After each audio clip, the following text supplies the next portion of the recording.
Cześć! Zapraszam Was na kolejną wizytę w mojej szklarni. Niestety, dzisiejsza wizyta nie będzie zbyt optymistyczna.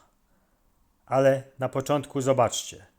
Pomidorki niby rosną, wszystko jest w porządku, niektóre się czerwienią, są już te krzaczki bardzo wysokie, grona są również dosyć duże, ale muszę Wam powiedzieć, że ostatnio bardzo mocno padało. Były takie ulewne deszcze, pewnie u Was też się zdarzyły.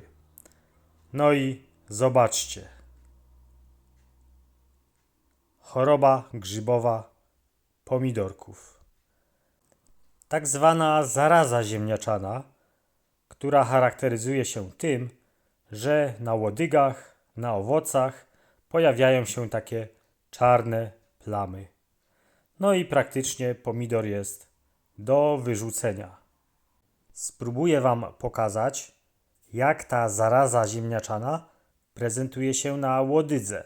Zobaczcie, tutaj obok tego zarażonego krzaczka, obok niego również zaczątki choroby.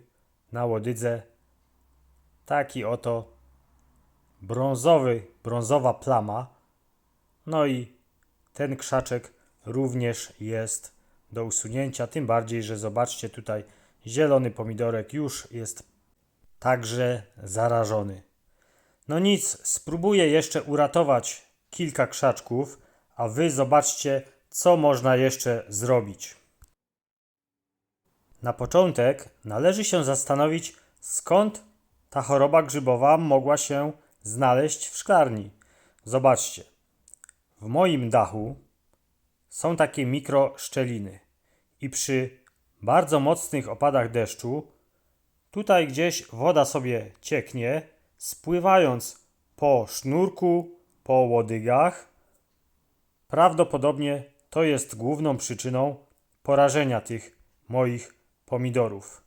Ewentualnie druga opcja jest taka, że być może zastosowałem tutaj do podwieszenia taki oto zeszłoroczny sznurek, na którym również mogły się znajdywać jakieś patogeny chorobotwórcze. No i chyba był to mój błąd, że zastosowałem właśnie takie sznureczki. Oprócz tego występowała jeszcze dosyć niska temperatura jak na sierpień, jak na lato. No i to wszystko złożyło się prawdopodobnie na to, że u mnie w szklarni wystąpiła zaraza ziemniaczana. Jeśli Wasze pomidorki zostały porażone właśnie tą chorobą, należy niezwłocznie usunąć takie zarażone krzaczki. Ja spróbuję usunąć najpierw takie grono, które w 50% jest zarażone. No i spróbuję Wam pokazać, że takie pomidorki można jeszcze uratować, z tym, że musimy trzymać się ściśle określonych zasad, które za chwilkę postaram się dokładniej omówić. Zobaczcie, mam tutaj kiść z pomidorkami, takie grono. Te zarażone pomidorki musimy oczywiście usunąć i wyrzucić. Najlepiej w miejsce, gdzie nie będą miały styczności z innymi pomidorami. A taki oto zielony jeszcze pomidor, który wygląda zdrowo, możemy uratować. Ale musimy mu usunąć również ten zielony ogonek, który jest zarażony również chorobą grzybową. Zobaczcie, tutaj jest taka czarna plama i prędzej niż później ta plama będzie się rozchodzić na kolejne części rośliny, więc to wszystko musimy usunąć.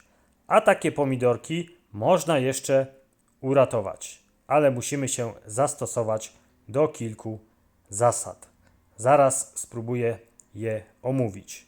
Zapraszam na kolejne ujęcie.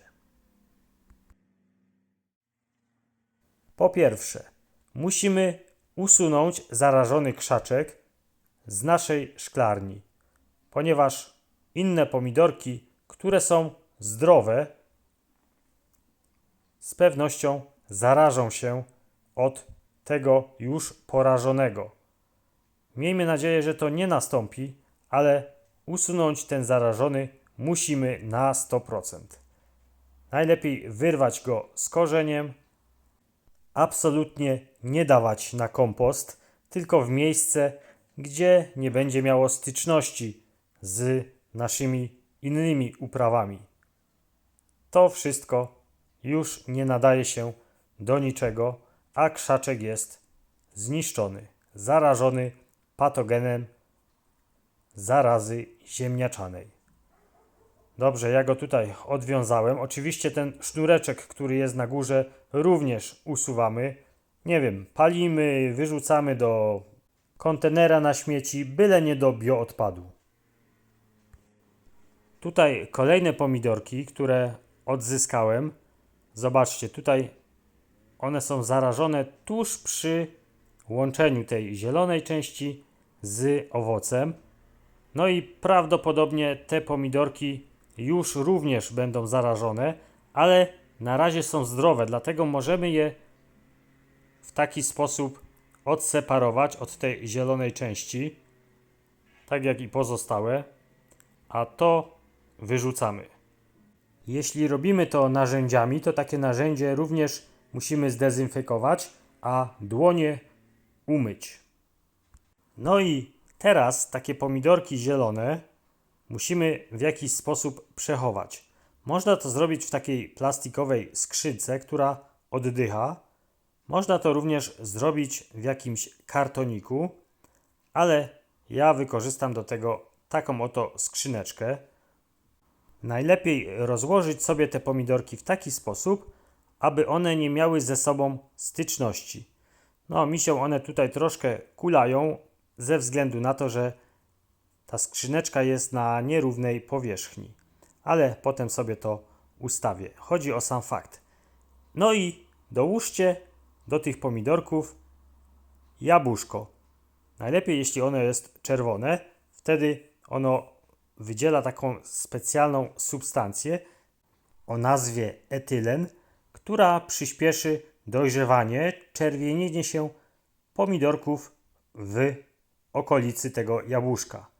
Niektórzy twierdzą, że można również dodać banana, który również przyspieszy dojrzewanie tych owoców. Na koniec wszystko przykrywamy, no i sprawdzamy codziennie, czy któryś z pomidorków nie został ponownie zarażony. Trzymajcie się. Cześć!